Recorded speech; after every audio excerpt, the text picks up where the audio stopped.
आज का ये दिवस लोकतंत्र की एक महान परंपरा का महत्वपूर्ण दिवस है।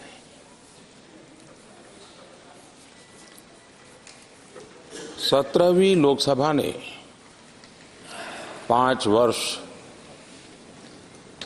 देश सेवा में जिस प्रकार से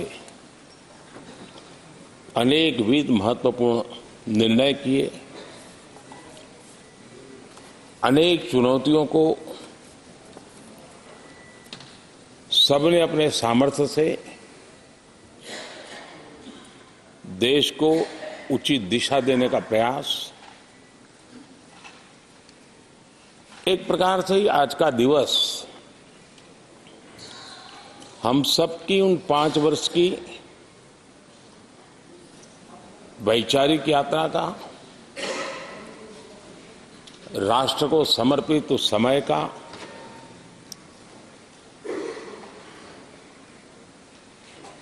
देश को फिर से एक बार अपने संकल्पों को राष्ट्र के चरणों में समर्पित करना ये अवसर है।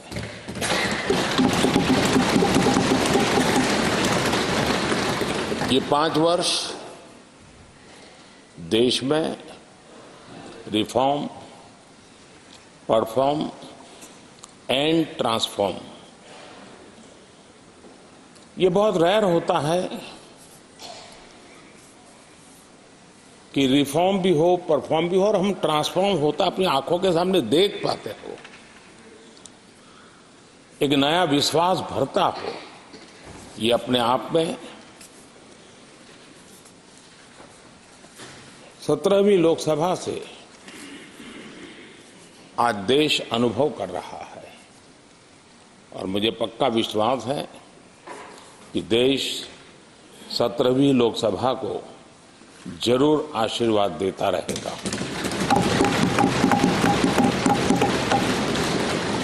इन सारी प्रक्रियाओं में सदन के सभी माननीय सदस्यों का बहुत महत्वपूर्ण रोल रहा है, महत्वपूर्ण भूमिका रही है और ये समय है कि मैं सभी माननीय सांसदों का इस गृह के नेता के नाते भी और आप सबके एक साथी के नाते भी आप सबका अभिनंदन करता हूं।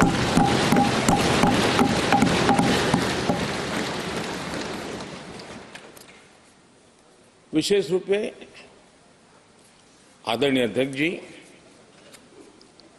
मैं आपके प्रति भी हृदय से बहुत बहुत आभार व्यक्त करता हूं।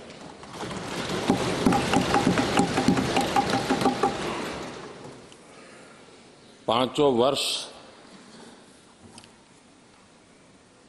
कभी कभी सुमित्रा जी मुक्त हास्य करती थी, लेकिन आप हर पल आपका चेहरा मुस्कान से भरा रहता था। यहाँ कुछ भी हो जाए लेकिन कभी भी उस मुस्कान में कोई कमी नहीं आई।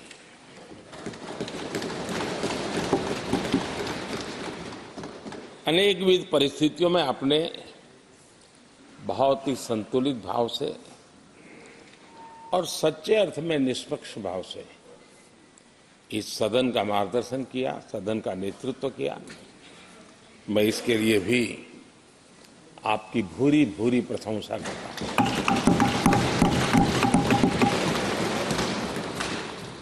आक्रोश के पल भी आए, आरोप के भी पल आए, लेकिन आपने पूरे धैर्य के साथ इन सभी स्थितियों को संभालते हुए और एक सूझबूझ के साथ आपने सदन को चलाया, हम सबका मार्गदर्शन किया। इसके लिए भी मैं आपका आभारी हूं। आदरणीय सभापति जी, इस 5 वर्ष में इस सदी का सबसे बड़ा संकट पूरी मानव जात ने झेला।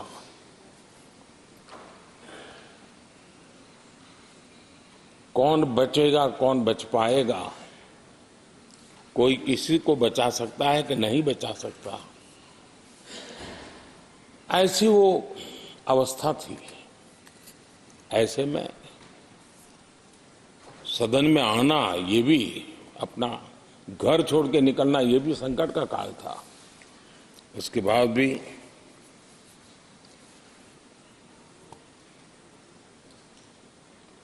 जो भी नई व्यवस्थाएं करनी पड़ी, आपने उसको किया।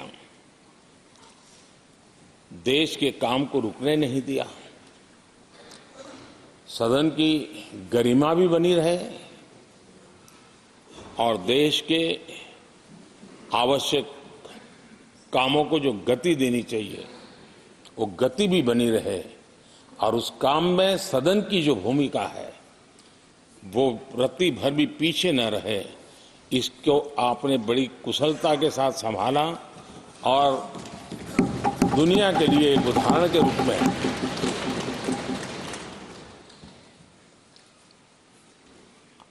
आदरणीय सभापति जी, मैं माननीय सांसदों का भी इस बात के लिए आज एक बार आभार व्यक्त करना चाहता हूं कि उस कालखंड में देश की आवश्यकताओं को देखते हुए सांसद निधि छोड़ने का प्रस्ताव माननीय सांसदों के सामने रखा और एक पल के विलंब के बिना सभी माननीय सांसदों ने सांसद निधि से मुक्त। इतना ही नहीं, एक देशवासियों को पॉजिटिव मैसेज देने के लिए अपने आचरण से समाज को एक विश्वास देने के लिए सांसदों ने अपनी सैलरी में से 30% कटौती का निर्णय सबने खुद ने किया, ताकि देश को भी विश्वास हुआ कि ये सबसे पहले छोड़ने वाले लोग हैं। और आदरणीय सभापति जी, हम सभी सांसद बिना कारण साल में 2 बार हिंदुस्तान के मीडिया के किसी न किसी कोने में गाली खाते रहते थे कि ये सांसदों को इतना मिलता है और कैंटीन में इतने में खाते हैं, बाहर इतने में मिलता है, कैंटीन में इतने में मिलता है, बाहर यानी पता नहीं बाहर लोग तो लिए जाते थे। आपने निर्णय किया सबके लिए समान रेट होंगे कैंटीन में, और सांसदों ने कभी भी विरोध नहीं किया, शिकायत भी नहीं की। और सभी सांसदों की बिना कारण इतनी फजेत करने वाले लोग मजे लेते थे, उससे हम सबको आपने बचा लिया। इसके लिए भी मैं आपका आभार व्यक्त करता हूं। आदरणीय सभापति जी, ये बात सही है कि हमारे कई लोकसभा के चाहे 17वीं हो, 16वीं हो, 15वीं हो, संसद का नया भवन होना चाहिए, इसकी चर्चा सबने की, सामूहिक रूप से की, एक स्वर से की, लेकिन निर्णय नहीं होता था।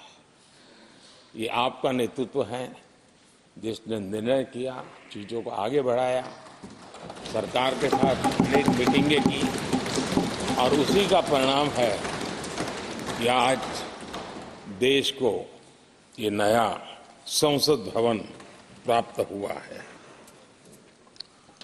आदरणीय सभापति जी, एक संसद के नए भवन में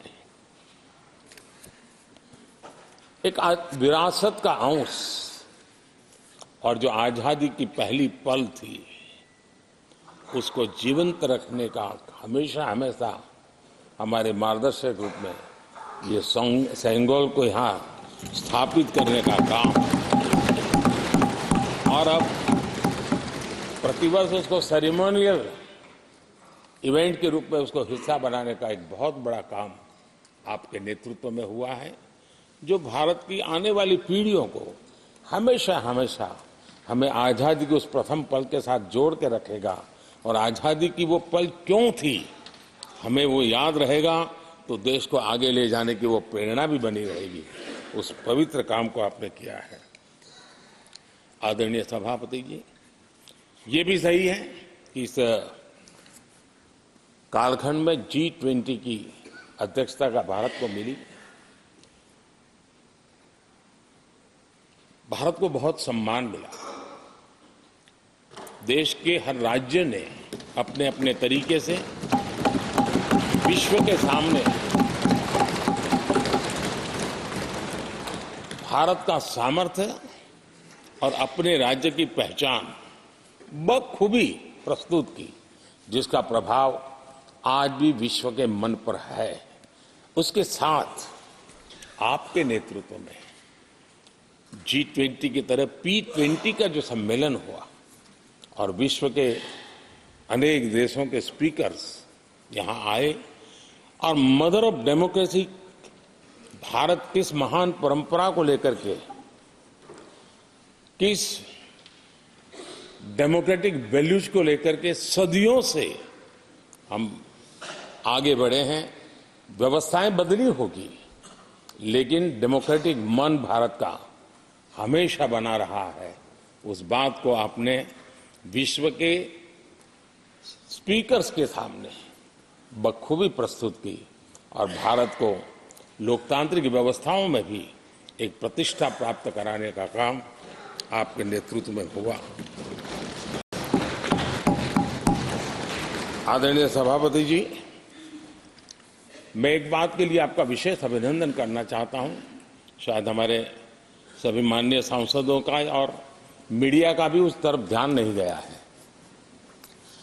हम संविधान सदन जिसको कहते हैं, जो पुरानी संसद, जिसमें महापुरुषों के जन्म जयंती निमित्त उनकी प्रतिमा को पुष्प चढ़ाने के लिए हम लोग एकत्र आते हैं, लेकिन वो एक 10 मिनट का इवेंट होता था और चले जाते थे। आपने देश भर में इन महापुरुषों के लिए वक्तृत्व स्पर्धा, निबंध स्पर्धा का एक अभियान चलाया। उसमें से जो बेस्ट ऑरेटर होते थे और बेस्ट एसेज होते थे, हर राज्य से 2-2 बालक उस दिन दिल्ली आते थे और उस महापुरुष की जन्म जयंती के समय, पुष्प वर्षा के समय वो मौजूद रहते थे, देश के नेताओं को, और बाद में वो पूरा दिन भर रह करके उस पर अपना व्याख्यान देते थे। वे दिल्ली के अन्य स्थान पर जाते थे, वो सांसद की गतिविधियों को समझते थे। यानी अपने ये निरंतर प्रक्रिया चला करके देश के लाखों विद्यार्थियों को भारत की संसदीय परंपरा से जोड़ने का बहुत बड़ा काम किया और ये परंपरा ये आपके खाते में रहेगी और आने वाले समय में हर कोई बड़े गौरव के साथ इस परंपरा को आगे बढ़ाएगा। मैं इसके लिए भी आपका अभिनंदन करता हूं। आदरणीय अध्यक्ष जी, संसद की लाइब्रेरी जिसको उपयोग करना चाहिए वो कितना कर पाते थे वो तो मैं नहीं कह सकता हूं, लेकिन आपने उसके दरवाजे सामान्य व्यक्ति के लिए खोल दिए। ज्ञान का ये खजाना, परंपराओं की विरासत, उसको आपने जन सामान्य के लिए खोल करके बहुत बड़ी सेवा की है। मैं इसके लिए भी आपका हृदय से अभिनंदन करता हूं। पेपरलेस पार्लियामेंट, डिजिटलाइजेशन, आपने आधुनिक टेक्नोलॉजी हमारी व्यवस्था में कैसे बने। शुरू में कुछ साथियों को दिक्कत रही, लेकिन अब सब इसके आदी हो गए हैं। सब मैं देखता हूं जब यहाँ बैठे हैं तो कुछ न कुछ करते रहते हैं। तो अपने आप में एक बहुत बड़ा काम आपने किया है। ये एक स्थायी व्यवस्थाएं आपने निर्माण की है।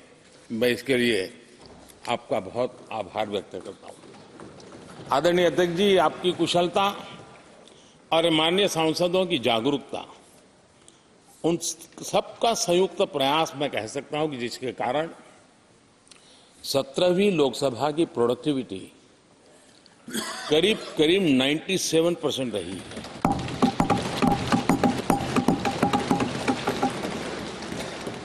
नाइन्टी 97% प्रोडक्टिविटी अपने आप में प्रसन्नता का विषय है, लेकिन मुझे विश्वास है कि आज जब 17वीं लोकसभा की हम समाप्ति की तरफ बढ़ रहे हैं, तब एक संकल्प लेकर के 18वीं लोकसभा प्रारंभ होगी कि हम हमेशा 100% से ज्यादा प्रोडक्टिव वाली हमारी कार्यवाही करेंगे, और उसमें भी 7 सत्र 100% से भी ज्यादा प्रोडक्टिविटी वाले रहे। ये भी, और मैंने देखा आपने रात रात बैठ करके भी हर सांसदों के मन की बात को आपने सरकार के ध्यान में लाने का भरपूर प्रयास किया।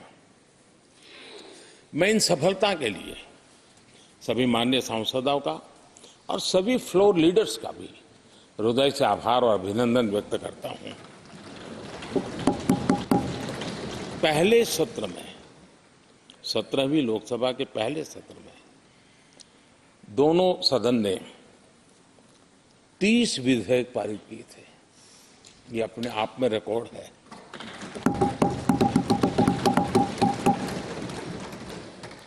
और एक नए नए बेंचमार्क 17वीं लोकसभा ने बनाए हैं। आदरणीय अध्यक्ष जी, आजादी के 75 वर्ष पूरा होने का उत्सव हम सबको कितना बड़ा सौभाग्य मिला कि ऐसे अवसर पर हमारे सदन ने अत्यंत महत्वपूर्ण कामों को नेतृत्व किया, हर स्थान पे हुआ। शायद ही कोई सांसद ऐसा होगा कि जिसने आजादी के 75 वर्ष को लोकोत्सव बनाने में अपने अपने क्षेत्र में भूमिका अदा न की हो। यानी सचमुच में आजादी के 75 वर्ष को देश ने जी भर करके उत्सव से बनाया, और उसमें हमारे माननीय सांसदों की और इस सदन की बहुत बड़ी भूमिका रही है। हमारे संविधान लागू होने के 75 वर्ष, ये भी अवसर इसी समय इसी सदन को मिला है, इसी सभी माननीय सांसदों को मिला है। और संविधान की जो भी जिम्मेवारियां उसकी शुरुआत यहाँ से होती है, और उनके साथ ही जुड़ना ये अपने आप में बहुत बड़ी प्रेरक है। आदरणीय अध्यक्ष जी, इस कार्यकाल में बहुत ही रिफॉर्म्स हुए हैं और गेम चेंजर है। 21वीं सदी के भारत की मजबूत नींव उन सारी बातों में नजर आती है। एक बड़े बदलाव की तरफ तेज गति से देश आगे बढ़ा है,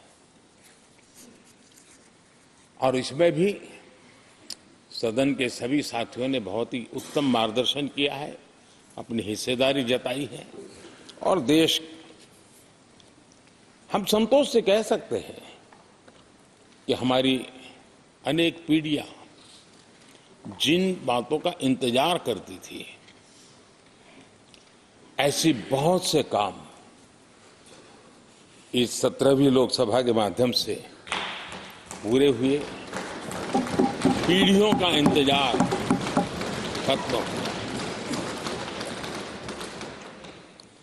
अनेक पीढ़ियों ने एक संविधान, इसके लिए सपना देखा था, लेकिन हर पल उस संविधान में एक दरार दिखाई देती थी, एक खाई नजर आती थी, एक रुकावट चुभती थी। लेकिन इसी सदन ने धारा 360 आर्टिकल 370 हटा करके संविधान के पूर्ण रूप को, उसके पूर्ण प्रकाश के साथ उसका प्रकटीकरण हुआ। और मैं मानता हूं, जब संविधान के 75 वर्ष हुए हैं, जिन जिन महापुरुषों ने संविधान को बनाया है, उनकी आत्मा जहां भी होगी जरूर हमें आशीर्वाद देते होंगे, ये काम हमने पूरा किया।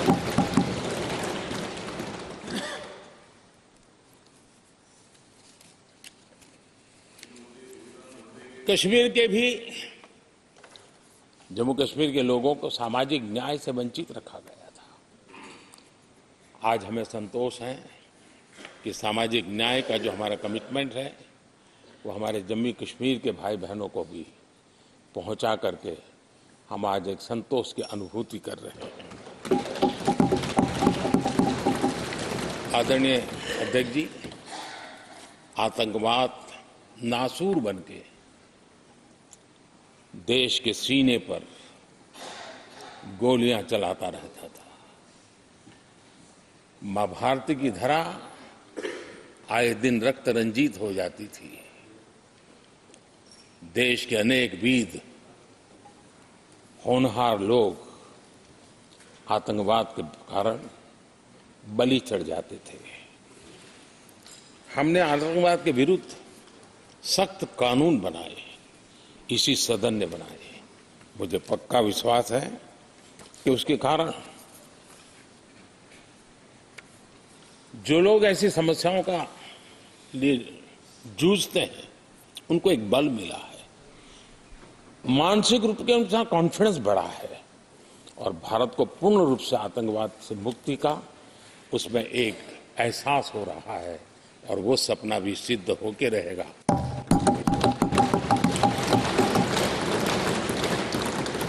हम 75 साल तक अंग्रेजों की दी हुई दंड संहिता में जीते रहे हैं। हम गर्व से कहेंगे देश को, नई पीढ़ी को कहेंगे, आप अपने पोते पोती को कह सकेंगे गर्व से कि देश 75 साल भले दंड संहिता में जिया, लेकिन अब आने वाली पीढ़ी न्याय संहिता में जिएगी और यही सच्चा लोकतंत्र है।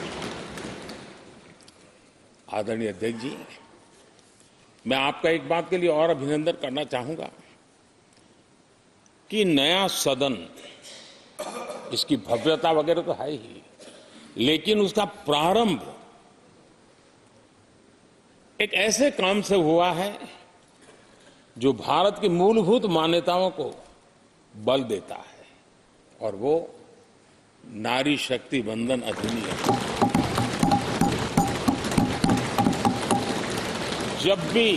जब भी इस नए सदन की चर्चा होगी तो नारी शक्ति वंदन अधिनियम इसका जिक्र होकर के, यानी एक, और भले ही वो छोटा सत्र था लेकिन दूरगामी निर्णय करने वाला सत्र था। इस नए सदन की पवित्रता का एहसास उसी पल शुरू हो गया था जो हम लोगों को एक नई शक्ति देने वाला है और उसी का परिणाम है कि आने वाले समय में जब बहुत बड़ी मात्रा में यहाँ हमारी माताएं बहनें बैठी होगी, देश गौरव की अनुभूति।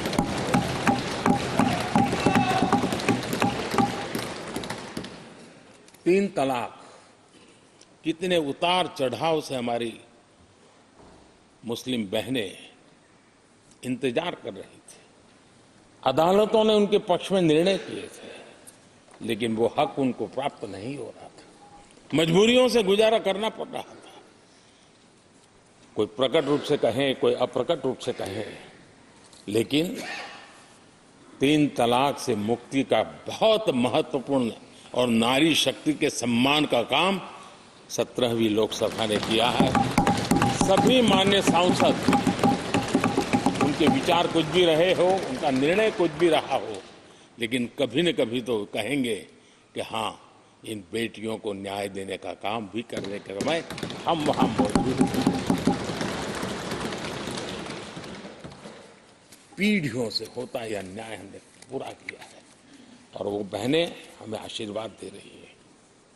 आदरणीय अध्यक्ष जी, आने वाले 25 वर्ष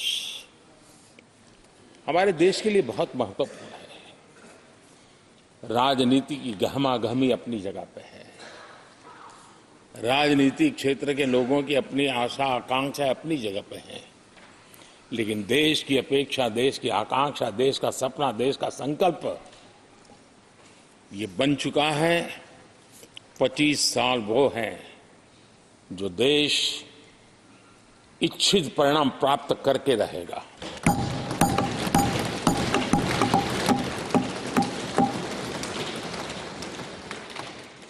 उन्नीस 1930 में जब महात्मा गांधी जी ने दांडी की यात्रा की थी, नमक का सत्याग्रह था।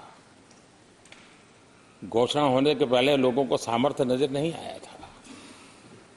चाहे स्वदेशी आंदोलन हो, चाहे सत्याग्रह की परंपरा हो, चाहे नमक का सत्याग्रह हो, उस समय तो घटनाएं छोटी लगती थी, लेकिन 1947 वो 25 साल का कालखंड, उसने देश के अंदर वो जज्बा पैदा कर दिया था।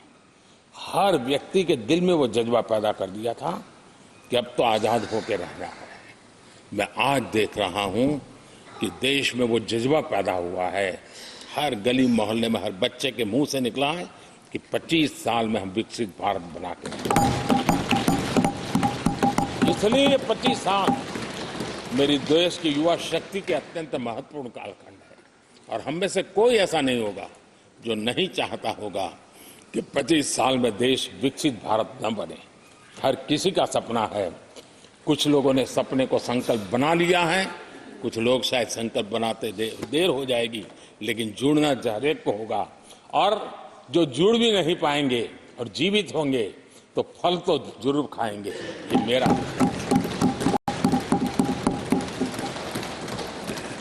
आदरणीय अध्यक्ष जी, ये 5 वर्ष युवाओं के लिए बहुत ही ऐतिहासिक कानून भी बने हैं। व्यवस्था में पारदर्शिता लाकर युवाओं को नए मौके दिए गए हैं।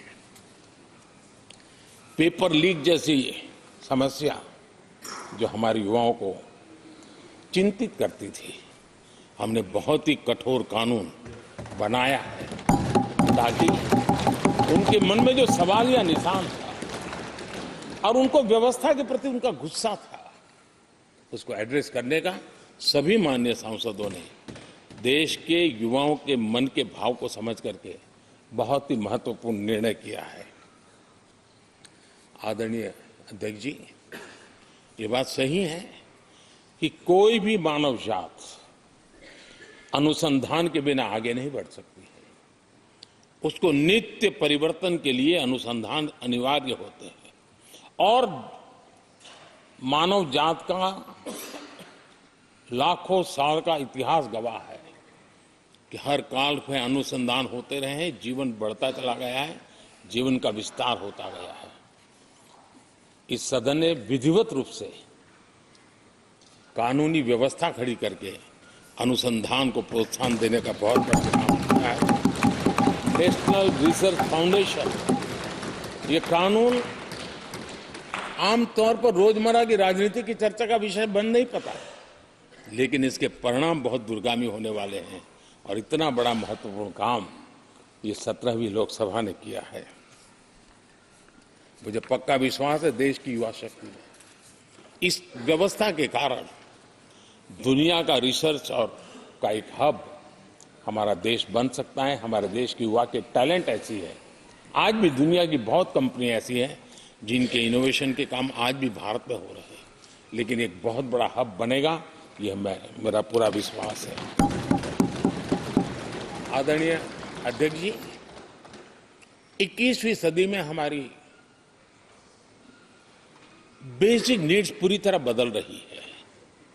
कल तक जिसका कोई मूल्य नहीं था, कोई ध्यान नहीं था, वो आने वाले में बहुत अमूल्य बन चुका है। जैसे डेटा, पूरी दुनिया में चर्चा है डेटा का सामर्थ्य क्या होता है। हमने डेटा प्रोटेक्शन बिल ला करके पूरी भावी पीढ़ी को सुरक्षित कर दिया है। पूरी भावी को एक नया शस्त्र हमने उसके हाथ में दिया है, जिसके आधार पर वो अपने भविष्य को बनाने के लिए इसका सही इस्तेमाल भी करेंगे। और digital personal data protection act, ये हमारी 21वीं सदी की पीढ़ी को और दुनिया के लोगों को भी भारत के इस एक्ट के प्रति रुचि बनी हुई है। दुनिया के देश उसका अध्ययन करते हैं, अपने अपना नई नई व्यवस्था अनुकूल करने के लिए प्रयास कर रहे हैं। और डाटा का उपयोग कैसे हो, उसकी भी उसमें गाइडलाइंस है। अनेक प्रकार से प्रोटेक्शन का पूरा प्रबंध करते हुए इसका सामर्थ्य कैसे आए, जिस डेटा को लोगों गोल्ड माइन कहते हैं, न्यू ऑयल कहते हैं, मैं समझता हूं वो सामर्थ्य भारत को प्राप्त हो। और भारत इस शक्ति के इसलिए विशेष है क्योंकि विविधताओं से भरा हुआ देश है। हमारे पास जिस प्रकार की जानकारी और हमारे साथ जुड़े हुआ डेटा जो जनरेट होता है, सिर्फ हमारा रेलवे पैसेंजर्स का डेटा कोई देख ले, दुनिया के लिए बहुत बड़ा संशोधन का विषय बन सकता है। उसकी ताकत को हमने पहचान करके इस कानूनी व्यवस्था को दिया है। आदरणीय अध्यक्ष जी, जल थल नभ, इस सदियों से इन क्षेत्रों की चर्चा चली है, लेकिन अब समुद्री शक्ति और स्पेस की शक्ति और साइबर की शक्ति, ये ऐसी त्रिविध शक्तियों का मुकाबला करने की आवश्यकता खड़ी हुई है। और विश्व जिस प्रकार के संकटों से गुजर रहा है और विश्व जिस प्रकार के विचारे प्रभाव पैदा करने का प्रयास कर रहे हैं, तब इन क्षेत्रों में हमें सकारात्मक सामर्थ्य भी पैदा करना है और नकारात्मक शक्तियों से अपने आप को, हर चुनौती को चुनौती लेने का सामर्थ्य भी बनाना है। और उसके लिए आवश्यक स्पेस से जुड़े रिफॉर्म्स बहुत अनिवार्य थे और बहुत दूरगामी दृष्टि के साथ स्पेस के रिफॉर्म का काम हमारे यहाँ हुआ है। आदरणीय अध्यक्ष जी, देश ने जो आर्थिक रिफॉर्म किए हैं उसमें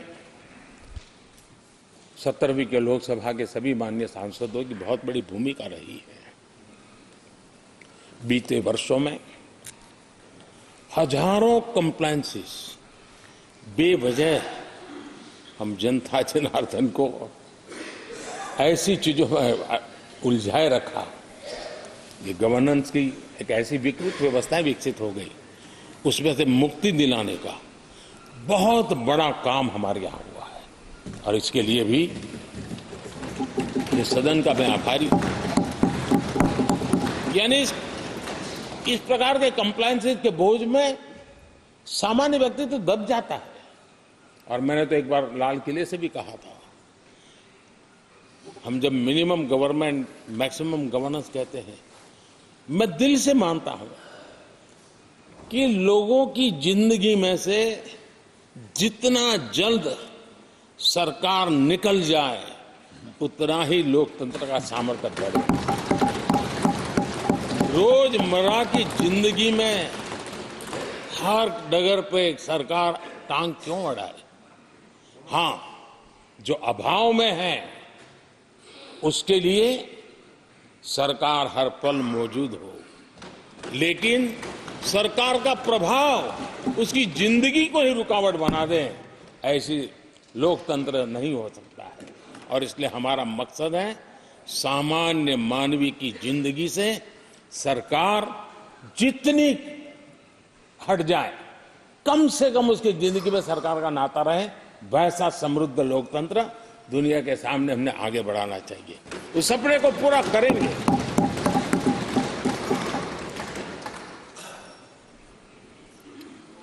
आदरणीय अध्यक्ष जी, companies act, limited liability partnership act,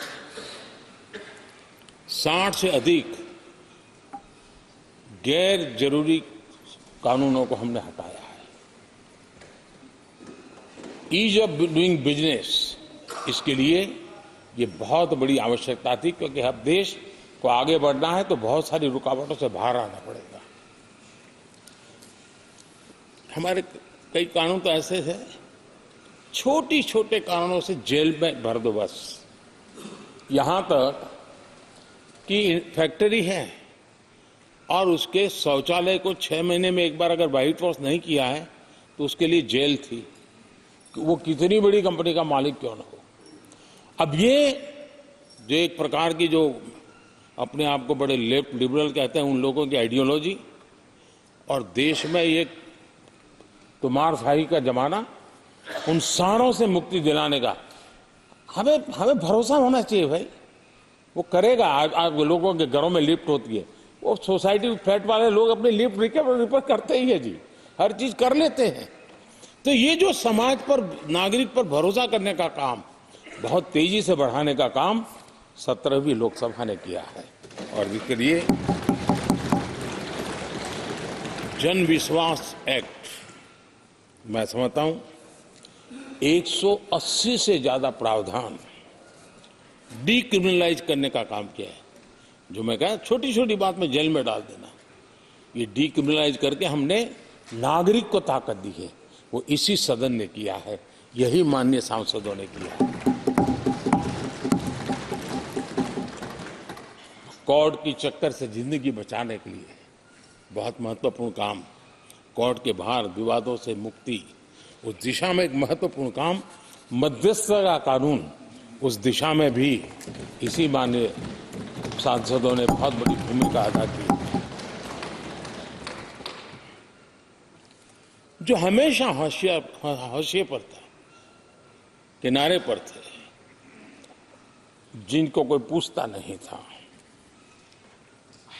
सरकार होने का उनको एहसास हुआ है। हाँ, सरकार है, हम है। जब कोविड में मुफ्त इंजेक्शन मिलता था ना, उसको भरोसा होता था, चलिए जान बच गई, सरकार होना का उसको एहसास होता था। और यही तो सामान्य मानवीय की जिंदगी में बहुत आवश्यक होता है। वो असहायता न अनुभव, अब क्या होगा, ये स्थिति पैदा नहीं होनी चाहिए। ट्रांसजेंडर समुदाय अपमानित महसूस करता था,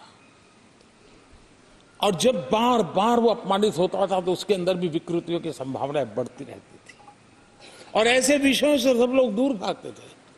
17वीं लोकसभा के सभी माननीय सांसदों ने ट्रांसजेंडर्स के प्रति भी संवेदना जताई, और उनके जीवन में भी बेहतरीन जिंदगी बने।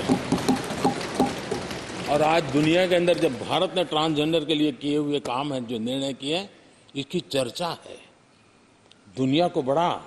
जब हम कहते हैं ना, हमारे यहाँ इवन हमारे माता बहनों के लिए प्रेगनेंसी के लिए 26 वीक की डिलीवरी के समय की छुट्टी, दुनिया के समृद्ध देशों को भी आश्चर्य होता है। अच्छा, यानी ये प्रोग्रेसिव निर्णय यहीं पर हुए हैं, इसी 17वीं लोकसभा में हुए हैं। हमने ट्रांसजेंडर को एक पहचान दी है। अब तक करीब 16-17 हजार ट्रांसजेंडर को उनका आइडेंटिटी कार्ड दिया गया है, ताकि उनके जीवन को, और मैंने देखा अब तो मुद्रा योजना से पैसे लेकर के छोटा मोटा वो बिजनेस करने लगी, वो कमाने लगी है। पद्मा अवार्ड हमने ट्रांसजेंडर को दिया है, एक सम्मान की जिंदगी जीने के लिए। सरकार से जुड़ी अनेक योजनाओं का लाभ जो अब तक उनको मिलता नहीं था, मिलना प्रारंभ हुआ है। वो सम्मानीय जिंदगी। आदरणीय अध्यक्ष जी, बहुत विकट काल में हमारा समय गया, क्योंकि 1.5-2 साल कोविड ने हमारे पर बहुत बड़ा दबाव डाला, लेकिन उसके बावजूद भी 17वीं लोकसभा देश के लिए बहुत उपकारक रही है, बहुत अच्छे काम किए हैं। लेकिन इस समय हमने कई साथियों को भी खो दिया है। हो सकता है अगर आज वो हमारे बीच होते तो आज इस विदाई समारोह में मौजूद होते, लेकिन बीच में ही कोविड के कारण हमें अपने बहुत होनहार साथियों को खोना पड़ा। उसका दुख हमेशा हमेशा हमारे रहेंगे। आदरणीय अध्यक्ष जी, 17वीं लोकसभा का अंतिम सत्र और अंतिम आवर ही समझ लीजिए है। लोकतंत्र और भारत की यात्रा अनंत है, अनेक, और ये देश किसी पर्पज के लिए है, उसका कोई लक्ष्य है, वो पूरी मानव जात के लिए। चाहे श्री अरविंदो ने देखा हो, चाहे स्वामी विवेकानंद जी ने देखा हो, लेकिन आज उन शब्दों में, उस विजन में सामर्थ्य था, वो हम आंखों के सामने देख पा रहे हैं। दुनिया जिस प्रकार से भारत के महात्म्य को स्वीकार कर रही है, भारत के सामर्थ्य को स्वीकारने लगी है, और उसको, उस यात्रा को हमें और शक्ति के साथ आगे बढ़ाना है। आदरणीय अध्यक्ष जी, चुनाव बहुत दूर नहीं है। कुछ लोगों को थोड़ी घबराहट रहती होगी, लेकिन ये लोकतंत्र का सहज आवश्यक पहलू है। हम सब उसको गर्व से स्वीकार करते हैं, और मुझे विश्वास है कि हमारे चुनाव भी देश की शान बढ़ाने वाले, लोकतंत्र की हमारी जो परंपरा है पूरे विश्व को अचंभित करने वाले अवश्य रहेंगे, ये मेरा पक्का विश्वास है।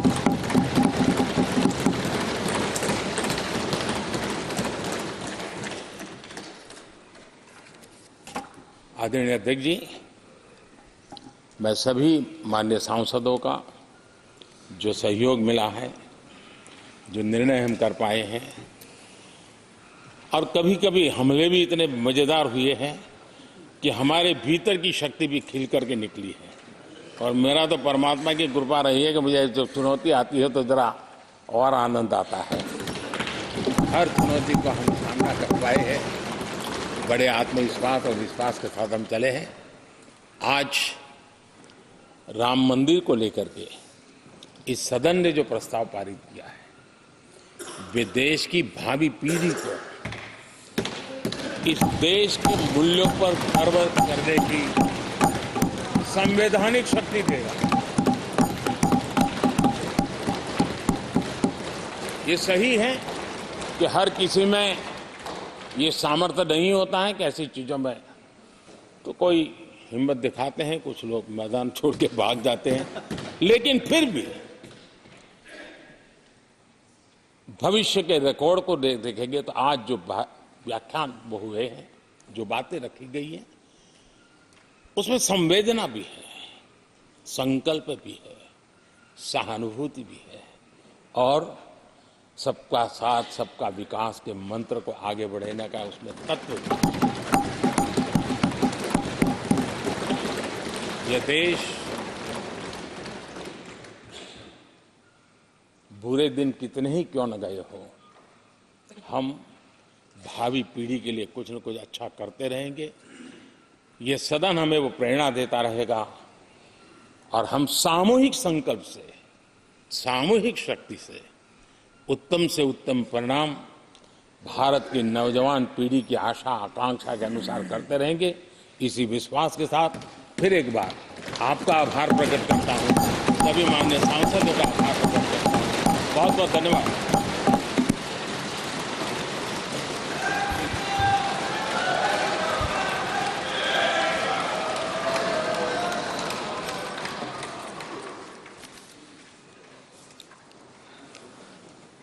माननीय प्रधानमंत्री जी, माननीय सभी सदस्यगण, 7वीं लोकसभा के इस सत्र के साथ लोकसभा का आज समापन हो रहा है। 7वीं लोकसभा इसलिए भी विशेष है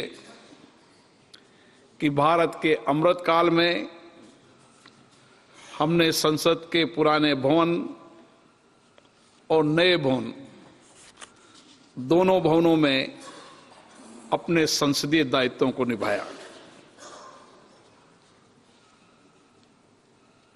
यह अवसर हमें मिला, यह अवसर भी हमारी जिंदगी में हमेशा अविस्मरणीय रहेगा। नए भवन में स्थापित पवित्र सिंगोल न्याय, सुशासन, राष्ट्रीय एकता और राजनीतिक शुचिता का प्रतीक है। हमारे महान लोकतंत्र की इस उच्चतम संस्था के पीठासीन अधिकारी के रूप में आप सबके सहयोग से, आपके सकारात्मक सहयोग से मैंने दायित्व निभाया। माननीय प्रधानमंत्री जी ने अभी बहुत बातें हमें प्रेरणा स्वरूप बताई। हमारे लिए ये पल ऐतिहासिक पल रहेगा, अद्भुत भी रहेगा और हमारी जिंदगी में लोकतंत्र की इस यात्रा के लिए हमेशा स्मृतिपूर्ण वाला ये काल हमारे लिए रहेगा। इस 5 वर्ष के अंदर जनता के लोकतंत्र के प्रति, लोकतांत्रिक संस्थाओं के प्रति विश्वास बढ़े, इसके लिए सभी माननीय सदस्यों ने अपने अपने क्षेत्र की जनता की आशाओं आकांक्षाओं को पूरा करने का प्रयास किया। यहाँ अपने क्षेत्र के मुद्दे भी उठाए, देश के मुद्दे भी उठाए, और मैं सरकार को भी धन्यवाद देता हूँ कि उन्होंने पहली बार शून्यकाल जैसे विषय का सकारात्मक उत्तर देकर एक नई परंपरा भी स्थापित की। माननीय सदस्यगण, मुझे 19 जून 2019 को सर्वसम्मति से सभा का अध्यक्ष चुना गया। इसके लिए मैं माननीय प्रधानमंत्री जी का और सभी सदस्यों का हार्दिक धन्यवाद देता हूं। मेरे लिए भी ये 5 वर्ष जीवन के लिए महत्वपूर्ण है और अस्मरणीय रहेंगे, क्योंकि आपके साथ जो पल मैंने गुजारे हैं वो मुझे हमेशा प्रेरणा देते रहेंगे। माननीय सदस्यगण, इस सदन की बड़ी उच्च परंपरा परपाटियां रही है, इस सदन की प्रतिष्ठा भी रही है।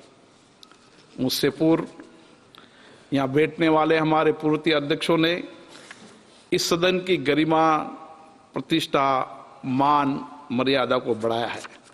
मैंने भी प्रयास किया है कि सभी दलों के नेताओं के सहयोग से इस पद की गरिमा भी और इस संस्था की सर्वोच्च प्रतिष्ठा बनी रहे, और इसके लिए आपका सहयोग भी रहा, इसके लिए भी मैं आपको धन्यवाद देता हूं। 17वीं लोकसभा कई कार्यकाल के लिए 17वीं लोकसभा कार्यकाल कई अर्थों में ऐतिहासिक रहा है। सभा के पीठासीन अधिकारी के रूप में जब मुझे दायित्व मिला तो मैंने कोशिश की, मैं सदन के लिए दूसरी बार का ही माननीय सदस्य था, मेरा कोई लंबा अनुभव नहीं था, लेकिन आप सबका सहयोग मिला और पहले सत्र में ही बिना व्यवधान के सदन की प्रोडक्टिविटी भी रही, और सभी माननीय सदस्यों ने, विशेष रूप से नए आने वाले और पुराने भी, सभी माननीय 540 सदस्यों ने सत्र के पहले सत्र में ही अपनी भागीदारी निभाई, अपने विचार व्यक्त किए। ये भी अपने आप में ऐतिहासिक उपलब्धि रहेगी। माननीय सदस्यगण, नए संसद भवन की आवश्यकता बहुत दिनों से लोग चर्चा करते थे। मेरे पूर्ववर्ती अध्यक्षों ने भी इसके लिए प्रयास किया। मैंने और सभी सदन के सदस्यों ने माननीय प्रधानमंत्री जी से संसद के नए भवन बनाने का आग्रह किया। माननीय प्रधानमंत्री जी ने हमारे दोनों सदनों के आग्रह को स्वीकार किया और इसके निर्माण की स्वीकृति की। माननीय प्रधानमंत्री जी के विजनरी नेतृत्व और उनकी अद्भुत कार्यशैली और हमारे श्रमवीरों जिन्होंने कोविड के समय भी जो अथक प्रयास किए, उसके कारण हमारा नया संसद भवन 2 वर्ष 5 महीने की अल्प अवधि में पूरा हुआ। माननीय सदस्यगण, ये कालखंड हमारे लिए बहुत चुनौतीपूर्ण रहा। विशेष रूप से वैश्विक महामारी कोरोना की चुनौती हमारे सामने थी। हमें हमारे संवैधानिक दायित्वों को निभाना था। देश की जनता सुरक्षित रहे, उसके कल्याण में, उनके सहयोग में हम हमारे संवैधानिक दायित्वों को निभाएं।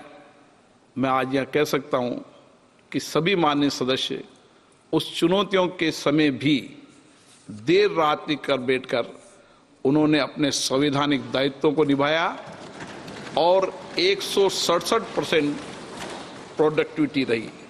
जैसा कि माननीय प्रधानमंत्री ने बताया कि कोरोना काल गंभीर था, लेकिन मैं प्रधानमंत्री जी को धन्यवाद देना चाहता हूं। उन्होंने देश की जनता की भी चिंता की और अपने एक एक माननीय सदस्यों की भी चिंता की। जब भी उन्हें कोई जानकारी मिल जाती थी वो व्यक्तिगत रूप से टेलीफोन करते थे और उनसे बात होने पर डॉक्टरों से चिंता व्यक्त करते थे। माननीय सदस्यगण, 17वीं लोकसभा का ये सत्र अपनी प्रोडक्टिविटी में भी ऐतिहासिक रहा। पिछली 5 लोकसभा में सबसे ज़्यादा प्रोडक्टिविटी 97% प्रोडक्टिविटी रही और उसमें विशेष रूप से महिलाओं की भागीदारी भी रही और सदन में उनकी सक्रिय भागीदारी भी रही। मैं देखता था देर रात तक महिलाएं यहाँ बैठती थी, हमारी माननीय सदस्य महिला बैठती थी और अपने विचारों को व्यक्त करती थी, अपने क्षेत्र की जनता की भावनाओं को अभिव्यक्त करती थी। माननीय सदस्यगण, ये हमारे लिए गौरव का विषय रहा कि नए संसद भवन के अंदर सर्वप्रथम दिन ही नारी शक्ति वंदन विधेयक 2000 चर्चा के लिए लाया गया। सभी दलों ने इसमें सहयोग किया और ये विधेयक पारित हुआ। इसके लिए मैं माननीय प्रधानमंत्री जी को भी धन्यवाद देता हूँ। ये विधेयक महिला सशक्तिकरण की दिशा में एक अभूतपूर्व उपलब्धि रहेगी और वर्षों तक इन सदनों में महिला आरक्षण विधेयक की प्रतीक्षा कर रहे थे, पर ये आपको ही सौभाग्य मिला है कि आपके समय ही